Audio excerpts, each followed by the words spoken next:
enracinés en Christ. J.A. de Chauvel en action. Hier soir, nous avons considéré ensemble que l'enracinement passe essentiellement par quoi? Par la relation avec Dieu. Nous avons vu comment Dieu aime ça.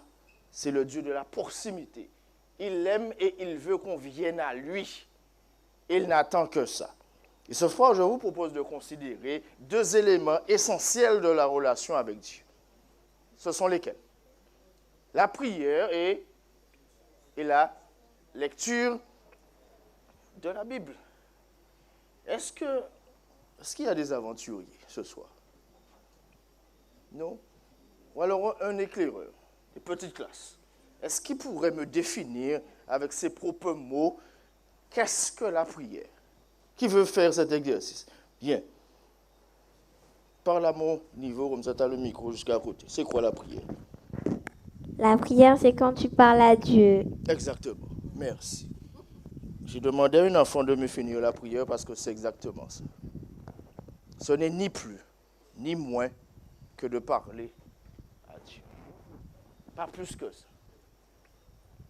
Mais je voudrais dire que la prière doit toujours s'inscrire dans le cadre d'une relation avec Dieu. Je dis, la prière doit s'inscrire dans le cadre d'une relation avec Dieu. Si Dieu est mon ami, quand vous avez un ami, vous lui parlez de tout, n'est-ce pas? Ça dépend. En tout cas, vous n'allez pas voir votre ami, vous ne le contactez pas uniquement quand vous avez besoin de lui. Sinon, tu es un profiteur, ce n'est pas ton ami. De la même manière que Dieu, ce n'est pas seulement quand on a quelque chose à lui demander qu'on doit s'adresser à lui. Je dois être en mesure de tout dire à Dieu. Absolument tout. Mais tout, mais tout.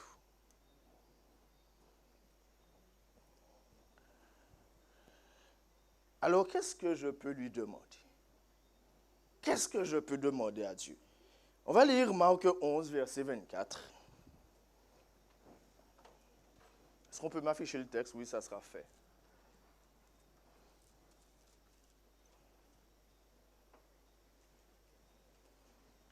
Voilà ce que dit Marc de la part de Dieu. C'est pourquoi je vous dis, tout ce que vous demanderez en priant, croyez que vous l'avez reçu et vous le verrez s'accomplir. Je voudrais saluer particulièrement tous les jeunes de Saint-Aubert qui sont ici. Ils sont presque plus présents que les jeunes de Chauvel. Ils ne peuvent pas rester sans moi. Et ça me fait plaisir. Bienvenue à Chauvel. Et dites-leur à Saint-Aubert que je ne redescends pas, je reste ici. C'est pourquoi je vous dis, tout ce que vous demanderez en priant, croyez que vous l'avez reçu et vous le verrez s'accomplir. Quand j'étais enfant, ce verset, je le prenais tel quel, un peu comme toi, tu te rappelles? Le verset dit, tout ce que tu demandes, absolument, tout ce que tu demandes, en priant, qu'est-ce que Dieu va faire? Mais il me l'accorde. Un jour, je voulais d'un floup. Mais là où j'habitais, c'est la cour Voltaire, là où mes parents habitent toujours. Et tout autour, il y a la famille Voltaire. Et à l'époque, il y avait même les frères et sœurs de mon grand-père, mes oncles et tantes. Et quand je voulais de quelque chose, j'arrivais toujours à la voir. Enfin, j'arrivais à voir l'argent qu'il me fallait pour avoir cette chose. Il suffisait que j'allais voir mon grand-père ou un grand-oncle, il y a un qui allait céder à mes supplications. Toujours. Mais comme par hasard, ce jour-là, ils étaient tous fauchés. Tous fauchés. Et même mon grand cousin, pasteur Voltaire Franck, lui aussi passait à la casserole. Personne ne m'a donné pas même un petit franc. Alors je me suis dit, mais je sais, je connais un qui n'est pas rasé. C'est qui? Eh bien Dieu. Et je me suis dit, eh bien je vais prier. Fort de ce verset. Et j'ai prié, j'étais là, au plein milieu de la cour. Seigneur, je te fais confiance. Moi, je veux de ce flou. La prière a duré au moins 20 minutes. Après, j'ouvre mes yeux.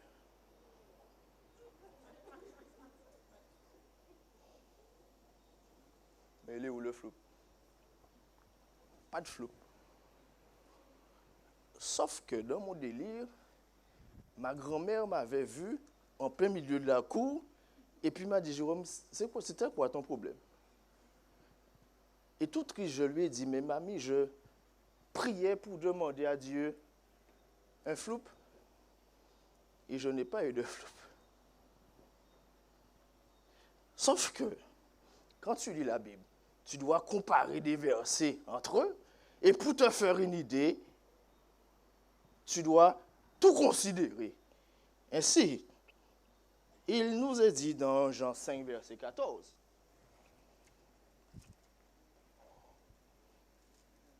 Jean 5, verset 14, nous sommes toujours dans le même ordre d'idées. Jean 5, 1 Jean 5, excuse-moi. 1 Jean 5, verset 14.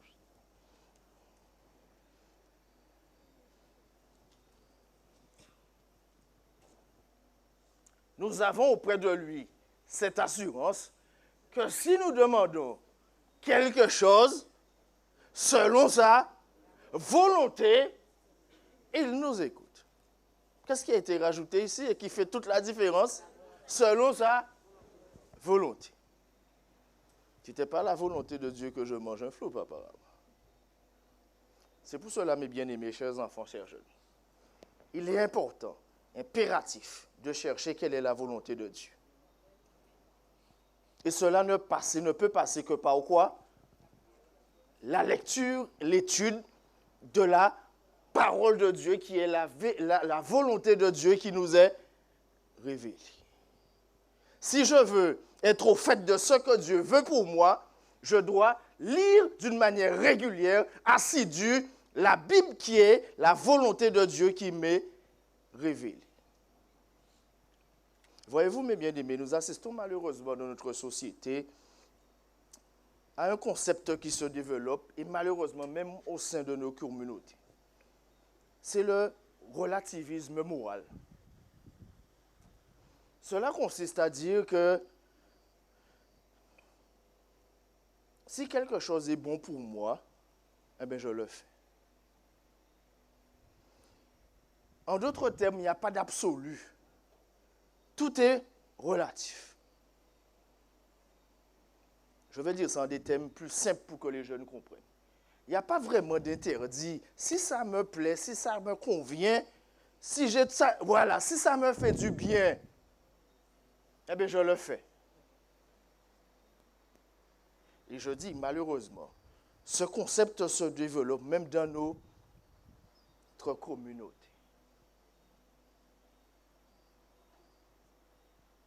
Ça me plaît de mettre des bijoux.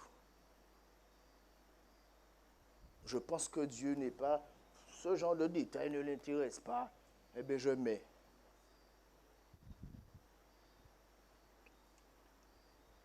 Tout est comment je le ressens. Mais bien aimés, chers enfants, chers jeunes, quand on lit la Bible, on se rend compte que Dieu a donné des recommandations, même sur certains détails de la vie. C'est pour ça que je dois lire la Bible avec un esprit complètement détaché. Un jeune m'a demandé, mais pourquoi on doit avoir une seule femme? Alors que dans la Bible, des hommes de Dieu, on avait plusieurs. Comment se fait-il que Dieu a permis à certains d'en avoir plusieurs et là maintenant tout d'un coup on en a avoir seul?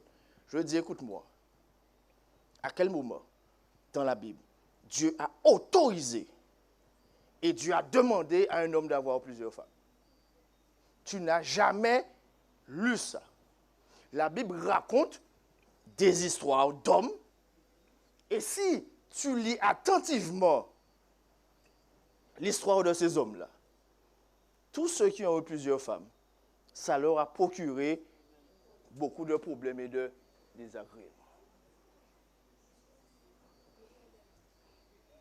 Qu'est-ce que tu m'as demandé? À David, il a dit, si tu avais voulu d'autres femmes, je t'en aurais donné. Je vais te répondre après. Tu as raison. Ça, c'est une jeune qui lit la Bible. Mais si je te réponds, là, on sera là pour toute la vie. Vous avez entendu qu'est-ce qu'elle a dit? J'ai dit lorsque Nathan est allé voir David par rapport à Bathsheba, il a dit ce que Dieu lui avait dit, et Dieu lui a dit, si tu avais voulu d'autres femmes, d'autres richesses, etc., je t'en aurais donné. Comment expliquer que le Seigneur dit ça à David? Très bien. Je vais te répondre, promis.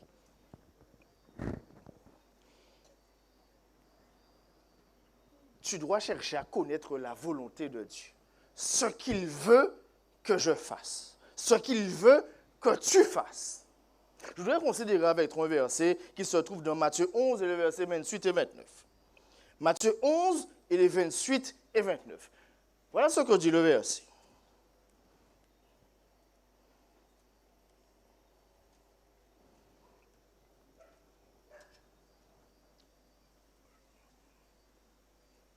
Vous avez vu qu'il y a des voitures à déplacer? D'accord? Tout le monde a vu? Ok, mais on peut mettre le verset.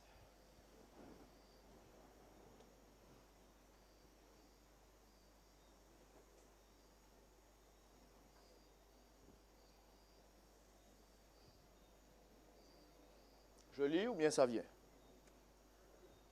Ça vient, très bien. Je vais le lire le temps que vous affichez. Le verset dit ceci. Venez à moi, vous tous qui êtes fatigués et chargés, et je vous donnerai du repos. Et c'est le verset 20 qui m'intéresse. Prenez mon joug sur vous et recevez mes instructions. Car je suis doux et humble de cœur, et vous trouverez du repos pour vos âmes. Prenez quoi sur vous? Mon joug. Tout le monde sait c'est quoi un joug. Est-ce que vous pouvez m'afficher la fameuse image? Les enfants, vous savez c'est quoi un joug? Bien.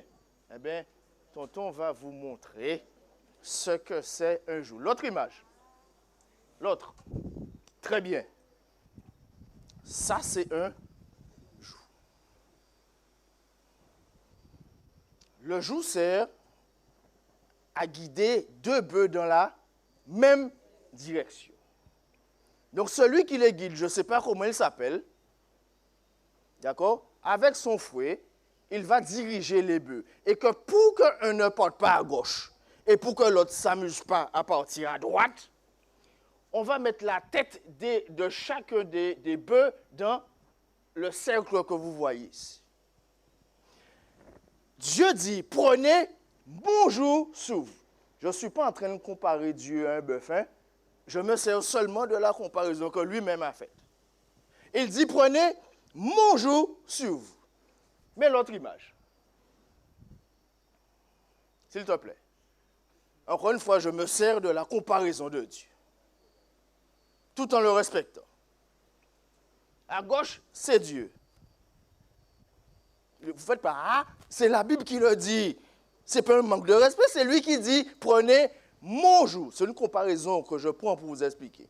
Et il te demande de mettre ta tête dans l'autre partie du joug. Tu comprends ça?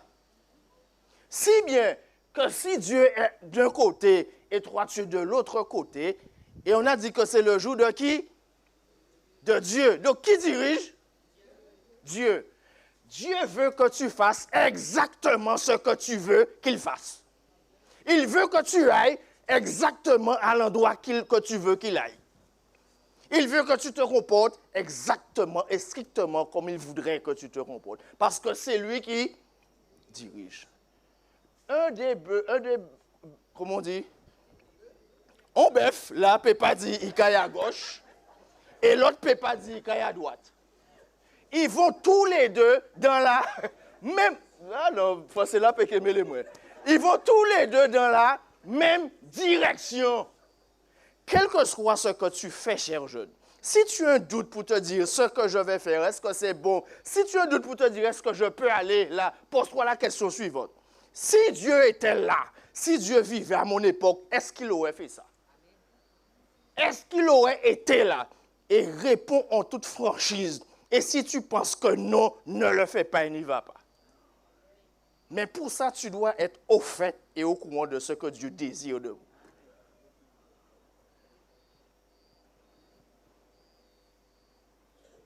Tout le monde a compris ça? Prenez mon joug. Mais par contre, le joug de Jésus et Dieu est léger, par contre. Les deux bœufs là, ils sont malheureux, n'est-ce pas? Mais celui qui met sa tête dans le joug de Dieu, il est heureux.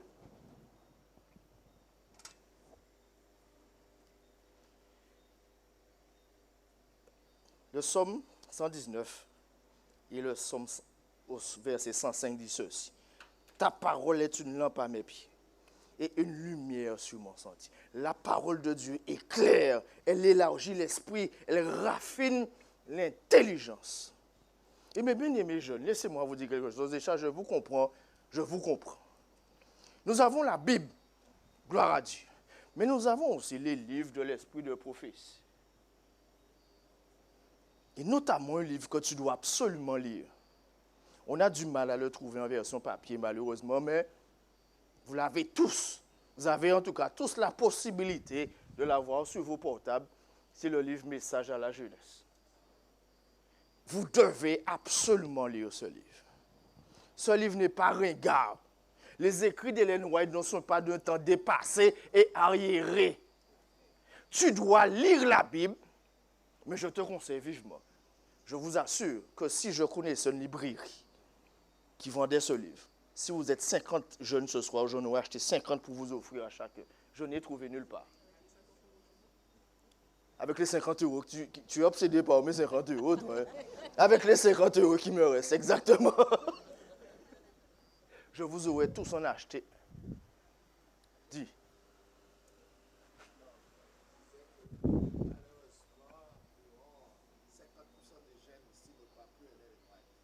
Comment? Malheureusement, 50% de la jeunesse d'ici à Chauvin ne croit plus en Ellen White. Oh, tu touches à un sujet délicat là. Moi, je vais me mettre de l'autre côté et je vais faire semblant de ne pas avoir entendu ce que tu as dit, mais j'ai entendu quand même. Et je ne vais pas répéter. Je vais réagir sur ce qu'il a dit. Effectivement, maintenant, Ellen White est devenue démodée. On ne croit plus en Ellen White. Vous n'avez pas à croire en Ellen White. Vous devez croire en l'esprit de prophétie. Comment? C'est ça. Et l'esprit de prophétie, ce n'est pas Ellen White. Ce n'est pas Ellen White. Vous ne pouvez pas, laissez-moi vous dire, je pense une chose, la plupart des gens qui ne croient pas en Ellen White, ils n'ont pas qu'à lire Ellen White. Comment cette femme a eu une telle vision, d'accord, une telle science, juste comme ça? Ce n'est pas possible là, que cette femme a pu voir des choses qui se réalisent sous nos yeux. La réforme sanitaire, maintenant on en parle. Mais comment ils déjà savent ça il y a quelque temps si ce n'est pas l'Esprit de Dieu qui lui a révélé? Comment tu ne peux pas croire en ça? Tu ne veux pas croire. Tu ne veux pas croire. Et ça t'arrange de ne pas croire. Mais bien aimé, chers jeunes, Jésus revient bientôt. Jésus revient bientôt. Ne joue pas avec ta spiritualité. C'est le moment de t'enraciner en Christ. Et je te dis que ça passe par la prière, l'étude de la parole de Dieu et la lecture des livres d'Ellen White. Et je te conseille vivement de lire le livre Message à la jeunesse. Le livre Jésus-Christ. Lis-le aussi. Quand tu as fini de le lire, relis-le. Quand tu as fini, recommence. Et quand tu as fini, relis-le à nouveau.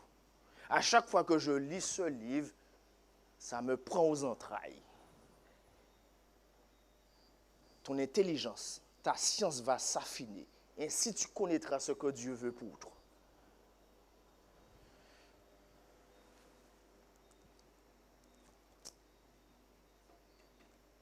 Le psaume 109, 119 dit ceci. Demain soir, j'offre un présent au premier jeune qui va me réciter ce verset. Le psaume 119, verset 9. Comment le jeune homme rendra-t-il pur son sentier en se dirigeant d'après ta parole? Alors, une fois dans une semaine de prière, j'avais dit la même chose. J'offre un cadeau au premier jeune qui va me réciter le verset en arrivant. J'arrive au top. Je vois un jeune dans un carrefour plus bas que le top.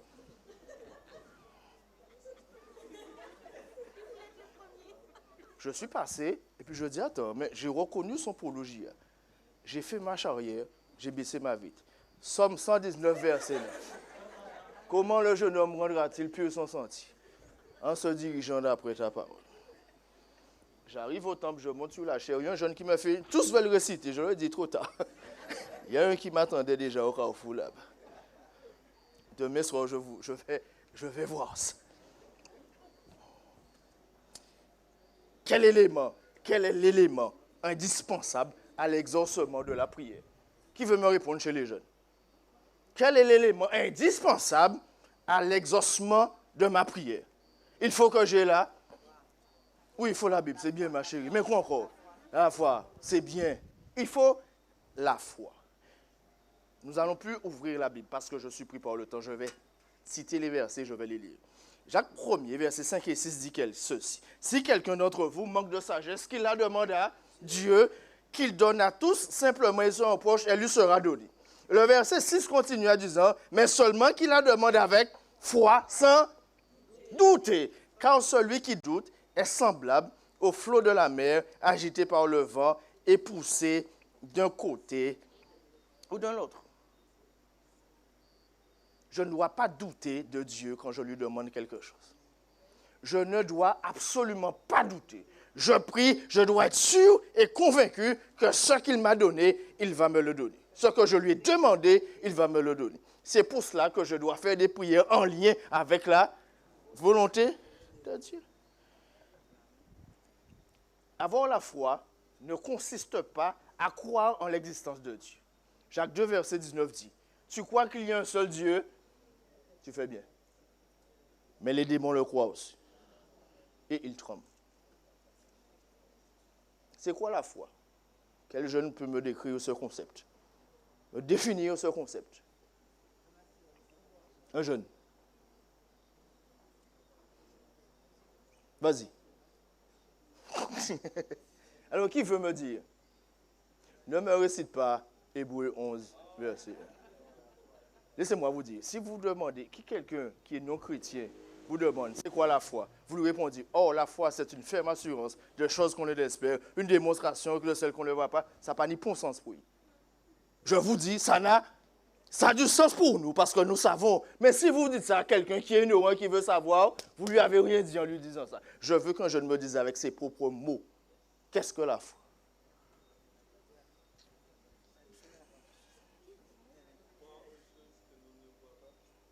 Comment?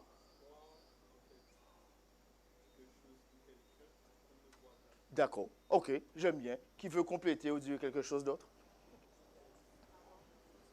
Oui, j'aime bien. Comment? Elle a inclus dans la définition avoir confiance en Dieu. Quoi d'autre? Oui? Comment? Quand tu es sûr de quelque chose et que tu ne le vois pas, mais tu penses que Dieu peut te le donner. Au fait, rapidement, nous connaissons la définition d'Hébreux 11 et le verset 1. Mais au fait, la foi renferme 3 éléments. Je vais passer dessus rapidement. Un élément intellectuel, je vais en développer 2. Et un élément sentimental. Pourquoi un élément intellectuel? Romains 10, verset 17 dit ceci. Ainsi, la foi vient de ce que l'on entend. Et ce que l'on entend vient de... Donc, qu'est-ce qui va être activé dans un premier temps? C'est l'intellect. Je vais entendre parler de Dieu. Je vais lire des écrits en lien avec Dieu. La foi va démarrer de ça. On va m'informer sur Dieu. Et de là, la graine de la foi va être plantée.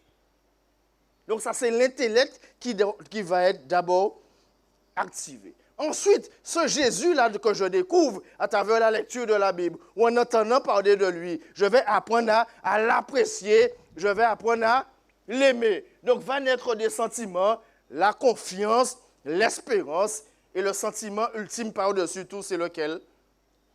L'amour. Ce Jésus, je vais l'aimer parce que je vais l'apprécier. Au fait, mes bien-aimés, chers jeunes, la foi, c'est aimer Dieu. Parce que si tu aimes Dieu, tout après découle. Si je l'aime, je lui fais confiance. Si je l'aime, j'espère en lui. Et si je l'aime, je vais obéir à ses lois, à ses commandements, à ses préceptes pour ne pas le décevoir. Parce que rappelle-toi ce qu'on a dit hier soir, tu as été créé pour le plaisir de Dieu et il doit prendre plaisir à te voir vivre. La foi est tout simplement aimer Dieu.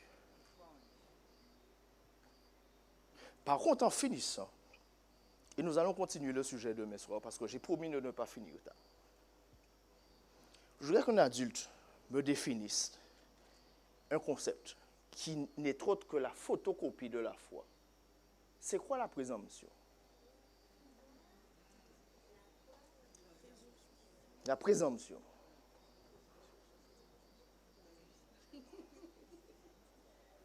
Sandra? Oui. Je dirais que la présomption, c'est vouloir faire dire à Dieu ce qu'il n'a pas dit. Exactement. J'aime bien. Elle a dit c'est vouloir faire dire à Dieu ce qu'il n'a pas dit.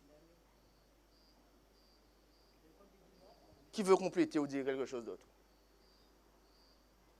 Sur volant. Vouloir faire à Dieu ce qu'il ne veut pas. Et bon, j'aime bien. C'est ça. Et une a dit vouloir faire dire à Dieu quelque chose qu'il n'a pas dit. Et ce vouloir dit vouloir faire quelque chose que Dieu faire à Dieu. D'accord. Et moi, je veux compléter vouloir faire quelque chose sans que Dieu me demande de faire cette chose. Mais bien aimé, il y a la frontière entre la présomption et la foi. Elle n'est pas clairement définie. Mais pour que vous compreniez, je vais vous prendre deux exemples. Je suis infirmier, voyez-vous, mais j'ai deux travails. Je suis infirmier libéral, mais je suis également infirmier chez les sapeurs-pompiers. Un jour, il y avait un concours pour être pompier professionnel. Qui veut être pompier ici? Les garçons, vous ne voulez pas être pompier? C'est bien. Tous les hommes naissent égaux, mais les meilleurs deviennent sapeurs-pompiers. Je rigole. Et bien sûr, la première partie du concours, c'est des exercices physiques. C'est du sport, très exigeant. Et généralement, les candidats se préparent, bien sûr, parce qu'ils veulent être pompiers, donc ils se préparent. Et d'ailleurs, c'est valable pour tout concours que quelqu'un veut passer. Et il y avait l'épreuve de la natation. On était à la piscine intercommunale de Rivière-des-Pères.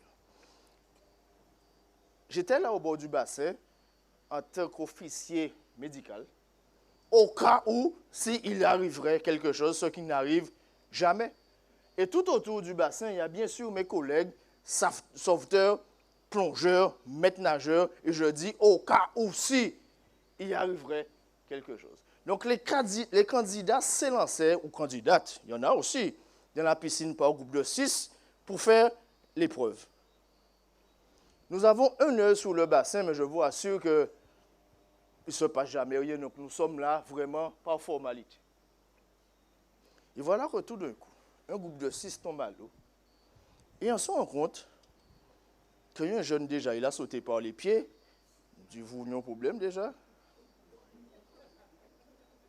Ça a déjà attiré notre attention. Et puis, il nous a fallu quelques secondes pour nous rendre compte qu'il était en train de se noyer. Bien sûr, mes collègues ont sauté à l'eau. Ils l'ont ramené au bord du bassin. Nous l'avons emmené dans un box de soins. Il était encore conscient, il a juste bu quelques gorgées. D'accord? OK?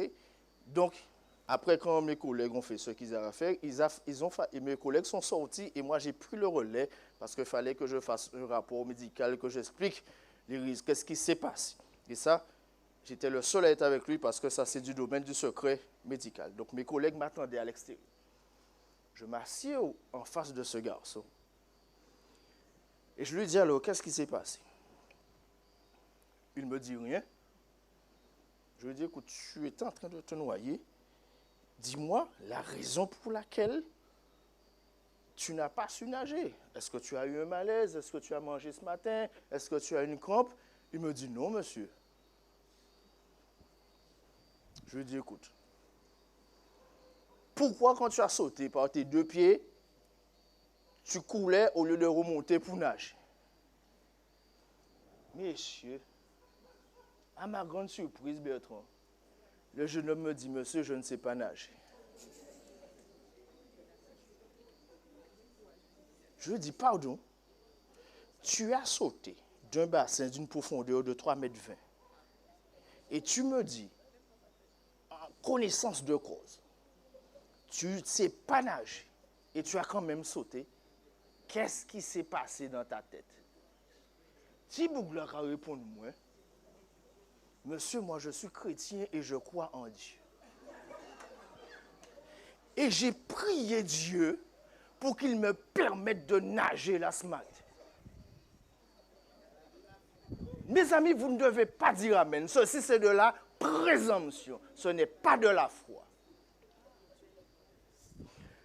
La présomption, c'est quand je me mets en danger sans que Dieu me demande de faire ce genre de choses. Je dis, Génome, écoute-moi. Disons que je n'ai pas entendu ce que tu as dit. Je veux te donner une autre chance. Parce que si j'écris ça dans mon rapport, tu ne seras jamais pompier. Alors, je n'ai rien entendu. Ça, c'est la version officieuse. C'est quoi la version officielle? Il me dit, monsieur, vous écrivez ça dans votre rapport. Je lui dis, écoute, je t'avertis. Je vais l'écrire, tu seras exclu et tu ne pourras plus jamais. Nous pas besoin pour fou aller pompier. Tu ne seras plus jamais pompier. Il me dit, il n'y a pas de problème. Je lui ai dit, tu rentres chez toi. Je sors et mes collègues me disent, alors, qu'est-ce qui s'est passé? Quand j'ai dit à mes collègues ce qui s'est passé, ils étaient morts de rire. Mais on bouge comme ça, c'est à moi seul, nous capons les pompiers. Hein. Comme ça, si nous dit fait, pour mon ne pas. Nous voyez. Mais bien aimé, ça c'est de la présomption. Tu vas sans Dieu. Tu vas avec ta foi et ta confiance. Dieu t'a jamais demandé de faire ce genre de choses. Une autre fois, nous étions en pleine période Covid, où il y avait des règles sanitaires qui ont été mises en pratique dans tout le pays, et notamment dans nos églises. Vous vous rappelez de ce mauvais moment où il fallait laisser 2 mètres entre chaque personne, et il fallait mettre un masque. J'arrive dans une église pour prêcher, que vois-je? Moun si zeyen si l'autre, sans masque. Mon garçon venait de naître.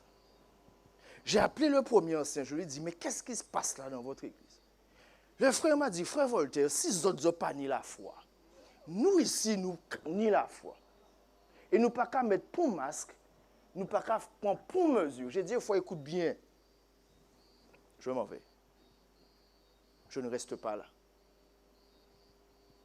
Mais bien aimé, si Dieu ne te demande pas de faire quelque chose, si sa voix n'a pas été clairement audible dans ta conscience, ne te mets pas en danger en pensant que Dieu va te sauver. Satan va dire à Jésus, jette-toi. Et il va donner à des anges de venir te... Tu penses que si Jésus avait sauvé, Dieu aurait envoyé des anges pour le sauver? Je ne sais pas. Je ne sais pas. Mais en tout cas, il ne l'a pas fait. Et je vais finir par un dernier exemple, après je m'arrête. J'ai malheureusement vécu le décès de 2 de mes patients. C'étaient mes bien-aimés frères adventistes, qui étaient tous les 2 atteints de cancer, qui ont refusé de se soigner. Dis-moi, quand ta voiture est en panne, tu vas où? Quand tu as un problème d'électricité, tu appelles qui? Quand tu as un problème de plomberie chez toi, tu vas à qui? Et pourquoi tu crois que si tu atteins d'un cancer, tu refuses tout traitement en disant que Dieu va me guérir? Écoutez, je ne veux m'interposer dans la vie de la relation avec Dieu de qui que ce soit. Mais je redis ceci. Sois sûr et certain que c'est Dieu qui te demande de faire telle ou telle chose. Tu dois être sûr et certain. Ne va pas, n'avance pas sur base de ce que tu ressens. Dieu est capable de guérir toute maladie. Dieu est capable de trouver une solution à tout problème. Mais c'est lui qui doit te dire. Et pour ça, ta connaissance de Dieu doit être raffinée. Et je dis, tu dois connaître qui est Dieu. Jusqu'à présent, je suis très peiné parce que j'ai vu ces gens mourir parce qu'ils ont refusé tout traitement. Mes bien-aimés, ils sont morts. Ils sont morts. C'est ça la présomption. Ça, ce n'est pas la foi. C'est la présomption. Je voudrais finir en te disant ceci. Ne néglige pas le temps que tu dois passer en prière. Cher jeune. Hélène White dit ceci dans le livre La tragédie des siècles à la page 371. Satan sait fort bien que tous ceux et celles qui peuvent mener à négliger la prière et l'étude des Écritures succomberont à l'assaut du diable. Ainsi, invente-t-il toutes sortes de distractions pour occuper les esprits. Il fait tout pour vous distraire. Et finalement, le temps qui passe à la casserole, souvent, c'est le temps que nous pouvons et que nous devons consacrer à la prière. Vous vous rappelez de mon Sébastien de hier soir? Il était amoureux. J'ai plein d'histoires sur Sébastien. Sébastien, c'est mon souffre-douleur. Hier soir, Sébastien avait 20 ans, il est amoureux. Ce soir, il a 12 ans. Il se rend à l'église avec sa maman et il se rend à l'église à pied.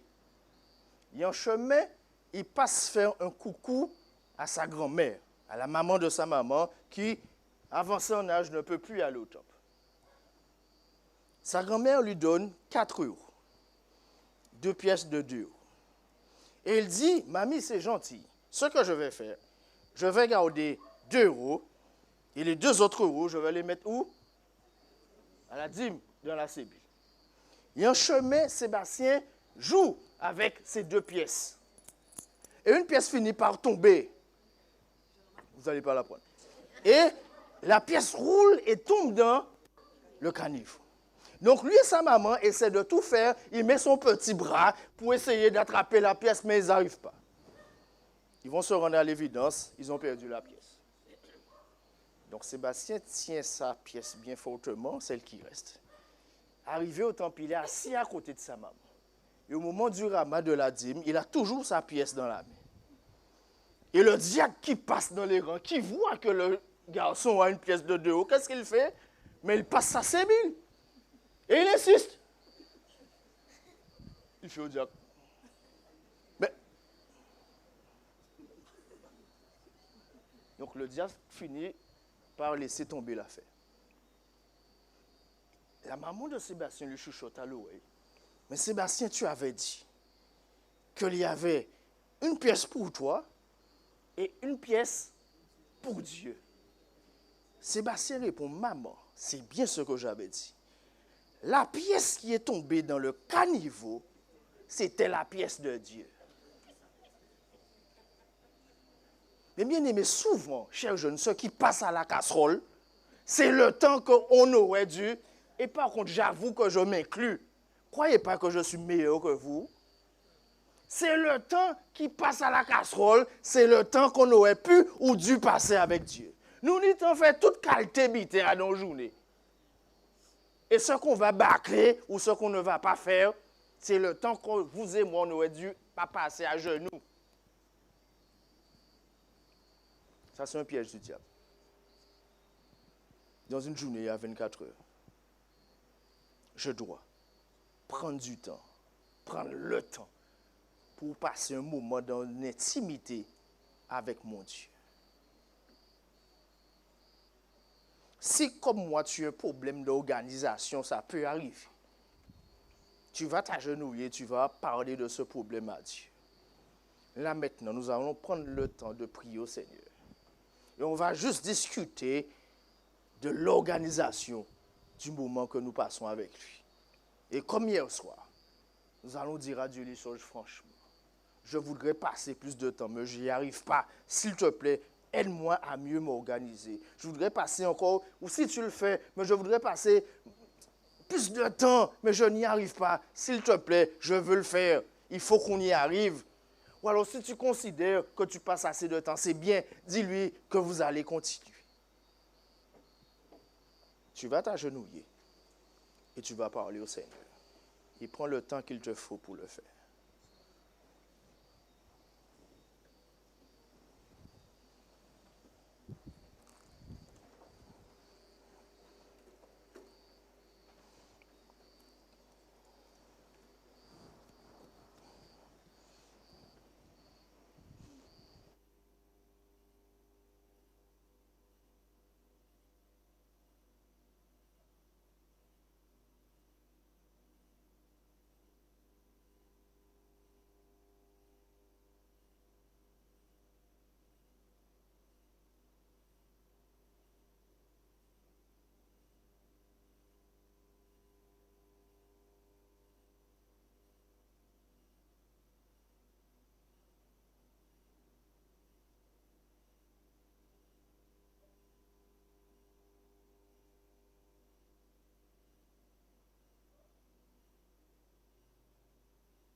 Je voudrais terminer en te citant ce chant que je chantais quand j'étais en classe infantile, qu'on chante sûrement toujours. Lis ta Bible, prie chaque jour, si tu veux grandir. Si tu veux grandir et si tu veux être pleinement enraciné en Christ, lis ta Bible et prie chaque jour. On t'a fait connaître, cher jeune, ce qui est bien. Et ce que l'Éternel demande de toi, c'est que tu pratiques la justice, que tu aimes la miséricorde et que tu marches humblement avec ton Dieu. Amen.